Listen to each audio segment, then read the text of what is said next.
ये जो बेवाओं के लिए या कैदियों के लिए जा रहा है राशन, ये उन सब बेवाओं तक पहुंचाया जाएगा जो जरूरतमंद है। दरअसल खुदा ने आज तक उस कौम की हालत नहीं बदली जिसे खुद फिक्र ना हो अपने बदलने का। ये सोच हमारे मुफ्ती आरिफ साहब की है और वो चाहते हैं कि ये फिक्र हमें लेके चलना पड़ेगा। इस फिक्र को हम लेके चलेंगे तभी इस मिशन में हमें कामयाबी मिलेगी। आज हमारी कौम और मिल्लत बड़ी ज़कात निकाल दी है, बड़े फितरे निकाल दिए, सदकात निकाल दिए हैं, लेकिन फिर भी देखा जाए बहुत सारे लोग गरीब है, यतीम है, बेसहारा है। इसके लिए हमें एक मिशन बनाना पड़ेगा। सबसे पहले तो मैं अपनी कौम के लोगों को कहना चाहता हूं कि हमारी कौम के लोग अपने आसपास में, अपने घरों के आसपास में ध्यान दें कि उनके आसपास में कोई ऐसा गरीब, यतीम या बेसहारा आदमी ना रहे, वो चाहे किसी भी मजहब, किसी भी मिल्लत, किसी भी कौम से ताल्लुक रखता हो, कि उसको बाहर मांगने के लिए या किसी के सामने हाथ फैलाने के लिए जाना पड़े। सबसे पहले तो हम सबको इस चीज पे फिक्र करनी पड़ेगी। फिर फिक्र आती है ये मस्जिदों पर। मस्जिदों के जिम्मेदारान, वो जहाँ भी मस्जिदें हैं, जहाँ भी मदारिस हैं, वो अपने आसपास के 40 घर दाएं, 40 बाएं, 40 आगे, 40 पीछे ध्यान दें कि कोई आदमी ऐसा तो नहीं है जिसको कहीं बाहर जाके किसी के सामने हाथ फैलाना पड़े। अगर हम इस फिक्र को इस स्टेज से, इस सिस्टम से लेके चलेंगे तो इंशाअल्लाह मैं समझता हूँ कि समाज के अंदर से बुराइयां और गरीबी खत्म हो जाएगी। तो ये फिक्र जो है ये बड़ी अहम फिक्र है और इस फिक्र को लेकर चलने वालों में माशाअल्लाह पंजाबी बाग के सभी साथी मौजूद हैं। बहुत सारे साथी हैं जिनका मैं नाम भी ले सकता।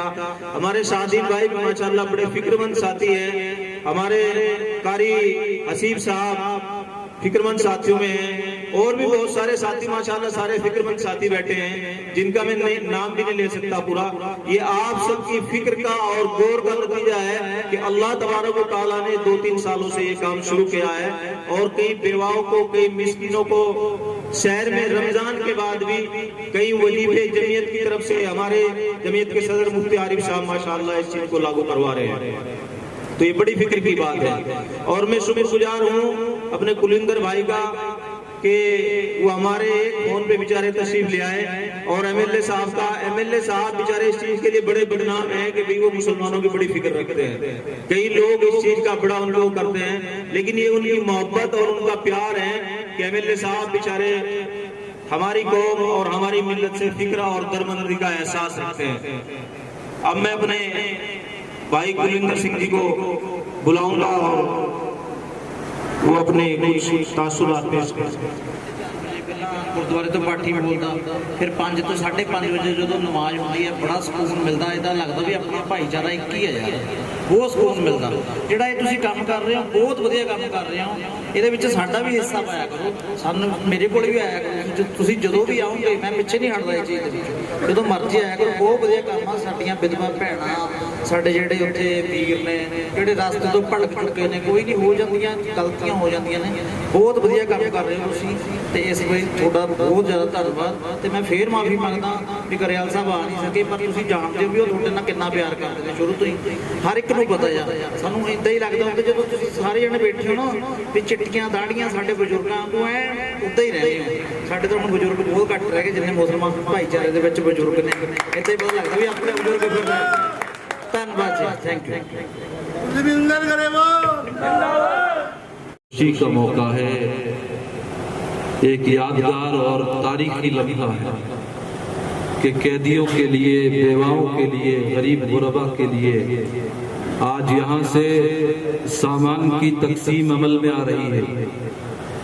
ये काम मामूली काम नहीं है, इसे हमारे पैगंबर और मैसेंजर हजरत मोहम्मदुर रसूलुल्लाह सल्लल्लाहु अलैहि वसल्लम की निस्बत हासिल है। हमारे नबी अलैहिस्सलाम ने कैदियों का माली, अखलाकी हर एतबार से ताउन फरमाया है, बेवाओं की मदद फरमाई है, कैदियों को कैदोबंद से छुड़ाने में अपना नबवी किरदार अदा किया है। नबी अलैहिस्सलाम जब दुनिया से चले गए तो आपके सहाबा ने ये सब काम किए हैं। हजरत अबू बकर सिद्दीक के बारे में आपने जुमे के बयानात में सुना होगा कि छुप छुप कर मदीने की एक बेवा के घर में तशरीफ ले जाते थे और अंधेरे में उस बेवा की तमाम ज़रूरतें हर दिन पूरी फरमाया करते थे।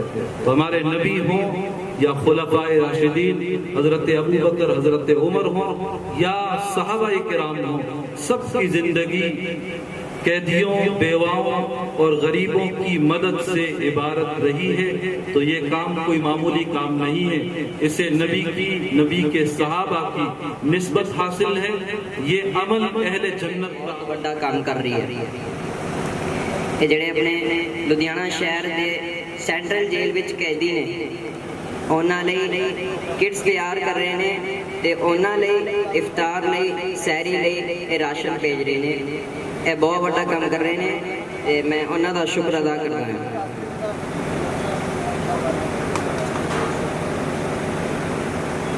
और जितने भी अल्लाह यहाँ पर जमा है, सभी के जाने से आपको मैं तहे दिल से शुक्रिया अदा करता हूँ कि हम सब यहाँ इकट्ठा हुए हैं उस प्रोग्राम के लिए, उस उन्वान के लिए जिसका उन्वान है इंसानियत का अधिकार और भाईचारा।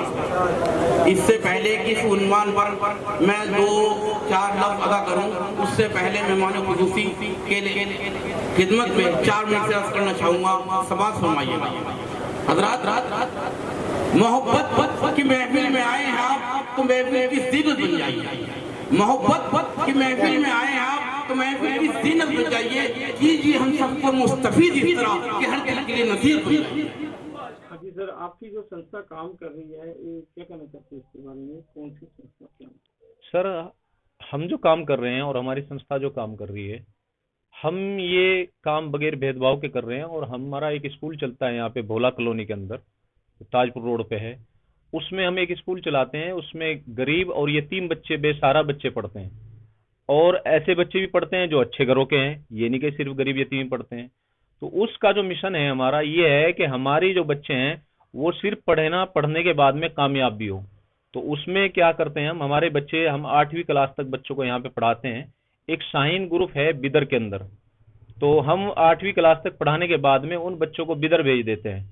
तो वहां पे उन बच्चों को बाकायदा, जो बच्चा डॉक्टर बनना चाहता है उसको 8वीं क्लास 10वीं क्लास से जो नीट की तैयारी शुरू करा दी जाती है, तो उसको डॉक्टर बना दिया जाता है। अगर कोई बच्चा चाहता है कि मैं IAS बनूं, IPS बनूं या और प्रोफेशनल लाइन में जाओ, तो उसी के टैलेंट के मुताबिक उन बच्चों को IAS IPS की तैयारी स्टार्टिंग से ही कराई जाती है।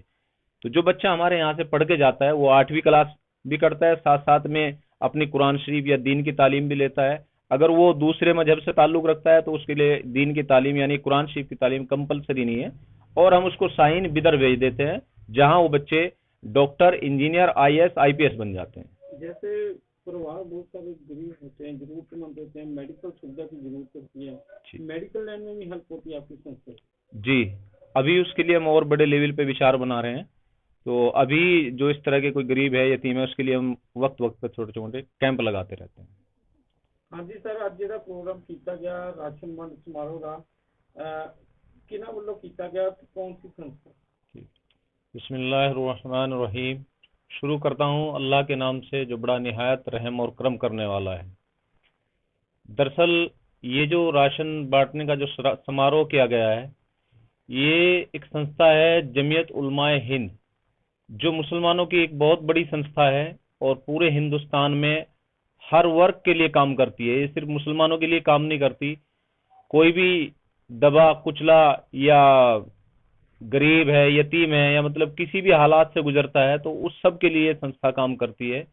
इस संस्था के जो सदर है यहाँ लुधियाना के अंदर मुफ्ती मोहम्मद आरिफ साहब हैं, और इस संस्था का मैं जनरल सेक्रेटरी हूँ जिला लुधियाना का। तो ये प्रोग्राम हमने, दरअसल कुछ फिक्रें ऐसी होती हैं, कुछ लोग उनकी तरफ ध्यान नहीं देते। ये हमने प्रोग्राम जब शुरू किया तो हमने देखा कि जेलों के अंदर कुछ ऐसे कैदी हैं जिनसे लोग सालों साल मिले हुए रह जाते हैं। तो उनके लिए हमने रमजान में वो रोजे रखते हैं, उनके लिए राशन पहुंचाने का काम शुरू किया। और कुछ बेवा औरतें ऐसी हैं जो किसी के सामने हाथ नहीं फैला सकती, किसी के सामने अपनी बात नहीं रख सकती, या कुछ बच्चे ऐसे हैं जो यतीम हैं, किसी के सामने नहीं आते। तो हमारी जमीयत उलमाए हिंद की टीम जिला लुधियाना की, उन्होंने इसकी सर्च की कि कहाँ पे कौन आदमी इस तरह का जरूरतमंद है, और हमने उन सब जरूरतमंद तक, वो चाहे किसी भी धर्म से ताल्लुक रखते हैं, वो हिंदू हैं, मुसलमान हैं या सिख हैं, उन सबको हमने राशन का पहुंचाने का काम किया है। सर, ये आप कितनी देर से ये संस्था काम कर रही ये संस्था अगर बात की जाए संस्था की कायम होने की, तो ये संस्था सन 1919 से बनी हुई है। है? क्या होगा? सन 1919 की ये संस्था है और जंग आज़ादी में इस संस्था का एक बहुत बड़ा योगदान रहा है। तो ये संस्था की बड़े कारनामे हैं, जंग आज़ादी में बड़ी लड़ाइयाँ अंग्रेजों से लड़ी हैं और बड़े मुजाहिदे किए हैं। लेकिन यहाँ पंजाब में ये संस्था, एक जो काम हम लेके चले यहाँ, ये तकरीबन कुछ सालों से हमने शुरुआत इसकी की है। तो ये जैसे आज प्रोग्राम किया तो गरीबों साहब के ब्रदर आए थे, आज क्या कहना चाहते हैं? दरअसल ये जो प्रोग्राम शुरू किया, दलजीत सिंह ग्रेवाल जी से शुरुआत इसकी कराई गई थी। आज जब ये ग्रेवाल साहब जी को हमने बुलाया तो ग्रेवाल साहब जी आज अचानक उनको जो है चंडीगढ़ जाना पड़ा, लेकिन फिर भी उनके भाई कुलदीप ग्रेवाल जी जो है मतलब इसमें शिरकत की उन्होंने। तो जैसे जो आप संस्था में काम कर रहे हो, फंड का अरेंज कैसे होता है इसका? फंड का अरेंज हम आपस में ही, मुस्लिम कुछ लोग हैं आपस में, कुछ कोई लोग सहयोग अगर करना चाहता है ठीक है, नहीं तो कुछ हमारे साथी हैं आपस में मिलके वो अपनी जो कमाई होती है उसका 2.5% हिस्सा निकालते हैं, उसको हम ज़कात कहते हैं। तो जैसे बहुत सारे बच्चे जरूरतमंद होते हैं, घर वाले उसको नहीं पढ़ा सकते, इन लोगों की भी हेल्प होती है इसमें? हाँ बिल्कुल, अभी ग्रेवाल साहब जी के साथ में उनके गनमैन थे तो वो कह रहे थे कि कुछ बच्चे हैं उनको किताबों की ज़रूरत है, तो हमने उनसे कहा कि कोई बात नहीं, आप हमें बताइए कितनी किताबों की ज़रूरत है। तो वो चाहे किसी भी धर्म से हैं और उनको किताबों की ज़रूरत है या पेंसिल की, कॉपी की, किसी भी चीज़ की ज़रूरत है तो हम उसके लिए बढ़ चढ़ के जो हिस्सा लेते हैं। लुधियाना में जैसे ये संस्था में आप काम कर रहे हैं, तो कितने लोगों का आज जो प्रोग्राम आपने किया, राशि प्रोवाइड किया है? जी, ये लगभग जो है तकरीबन 40 से 45 बेवाओं के लिए हमने एक लिस्ट तैयार की है। उन 40-45 बेवाओं को, उसमें मुस्लिम भी हैं, कुछ नॉन मुस्लिम भी हैं और सब धर्म से ताल्लुक़ रखती है, उनकी हमने एक लिस्ट तैयार की, उनको एक राशन की किट बनाई गई है, वो भिजवाई जाएंगी। इसके साथ साथ हमने जेल के अंदर राशन, जैसे चावल की ज़रूरत है उनको, दाल की ज़रूरत है उनको, चने की ज़रूरत है और इफ्तारी का और बहुत सारा सामान मतलब उनकी ज़रूरत के मुताबिक उनको पहुंचवाया गया। तो जैसे रमजान का महीना चल रहा है, इसके बारे में आप क्या कहना चाहते हैं? देखिए, रमज़ान एक पवित्र महीना है और इबादतों का महीना है और इस्लाम एक ऐसा मजहब है, ये कहता है कि अगर आप नमाज पढ़ रहे हैं, आप इबादत कर रहे हैं और आपका पड़ोसी आपसे नाराज है या भूखा है, तो परवरदिगार को वो आपकी इबादतें उसके यहाँ बेकार है। तो हमें चाहिए रमज़ान में कि सबसे ज़्यादा अपने पड़ोसी का ख्याल रखें, आपका पड़ोसी आपसे नाराज ना हो, आपका पड़ोसी भूखा ना रहे। आप अच्छे से खा रहे हैं और पड़ोसी आपका भूखा है तो आपकी इबादतें बेकार हैं। आपको चाहिए कि अपने पड़ोसी का ध्यान रखें, वो चाहे किसी मजहब से ताल्लुक़ रखता है। ये ऐसा जो आपका प्रोग्राम किया है, ये कितनी देर बाद कराया जाता है? दोबारा महीने के महीने या 3 महीने या 6 महीने, कितनी देर बाद? नहीं सर, ये महीने के महीने नहीं कराया जाता। ये तो एक रमज़ान में हम छोटा प्रोग्राम इसलिए रख देते हैं ताकि कुछ लोग मोटिवेट हों और मोटिवेट होकर वो इस फील्ड में आगे आए। हम ये काम गुपचुप तरीके से करते हैं, इसकी हम कोई शोबाजी नहीं करते, शोशेबाजी नहीं करते, ना किसी को दिखाते। जैसे पंजाब में आम आदमी पार्टी की सरकार है, आप बहुत अच्छा काम करें, कैसा सहयोग चाहते हैं सरकार से ताकि ये काम आगे और बढ़ा सकें? देखो, सरकार सबको साथ लेके चले, वो चाहे किसी भी धर्म से ताल्लुक़ रखते हैं, सबकी तरफ ध्यान दे और विकास पे ध्यान दे, असल बात ये है। तो बात करें लॉकडाउन की, जो पिछला लंबा समय लगा, मुस्लिम भाईचारे की तरफ से किसानी आंदोलन में भी बहुत सारा सेवा की गई है, जी। क्या कहना चाहते हैं? देखिए, मुस्लिम भाई किसान आंदोलन जो था वो सिर्फ किसानों का आंदोलन नहीं था, वो आंदोलन आम जनता का और सबके लिए था। कुछ लोग उस चीज़ को नहीं समझ पा रहे थे, तो जो मुस्लिम साथ में लगे वो सिर्फ इसलिए नहीं लगे कि भाई ये किसानों का आंदोलन है, वो आम जनता के फायदे के लिए, ताकि सबको फायदा इसका पहुंचे और लोग इस बात को समझे, इसलिए साथ में लगे। लास्ट में क्या मैसेज देना चाहते हैं? अभी ऐसे जो आज की नौजवान पीढ़ी नशे में फंसी है, उससे दूर रह के समाज में ऐसे भलाई के काम करते रहे जिससे लोगों की जिंदगी भी सुधरे और अच्छे कर सकें। जी जी, देखिए, आज सबसे बड़ी ज़रूरत यही है कि हमारी जो नौजवान युवा पीढ़ी है वो नशे के दलदल में धंसती जा रही है, और जो वो नशे के दलदल में धंस रही है तो देश की सेवा से भी दूर हो रही है और समाज की सेवा से भी दूर हो रही है। हमारी बच्चियां, हमारी जो नौजवान पीढ़ियां नशे से दूर हों और समाज सेवा के कार्यों में जो है बढ़ चढ़ के हिस्सा लें, और भाईचारा सबसे ज़्यादा जरूरी है, भाईचारा कायम रखें और इंसानियत के लिए काम करें।